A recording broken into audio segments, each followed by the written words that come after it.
वरहमतुल्लाहि वबरकातुहू।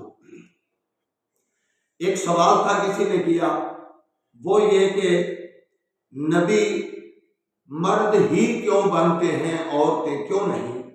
तो इसका सादा सा जवाब वो ये है कि औरतें नबी जानती हैं, और अगर जने तो फिर ही नबी बनने हैं।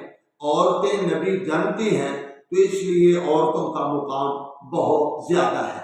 अगर हम अहादीस की रोशनी में देखते हैं तो औरत को अल्लाह करीम ने बहुत मुकाम और मर्तबे के साथ नवाजा है कि इमाम अहमद रहमतुल्लाह अलैह बेटियों की वलादत पर ये करते कि उनका बेटा साले बयान करते हैं, जब इनके यहाँ कोई बेटी पैदा होती तो वो फरमाते अलम बयाओ कारो आबाओ बनाते, कि जब बेटी पैदा होती तो कहते अम्बिया लड़कियों के बाप होते हैं।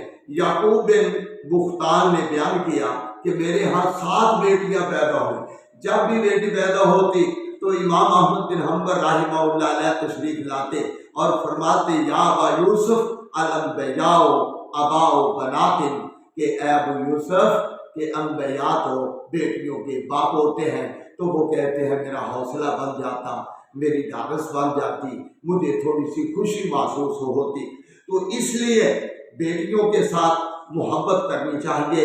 और फिर फरमाया कि बेटियां जो होती हैं वो बेटों से ज़्यादा मुबारक होती हैं, बेहतर होती हैं, और बेटियों की पैदाइश पर भी मुबारकबाद देनी चाहिए।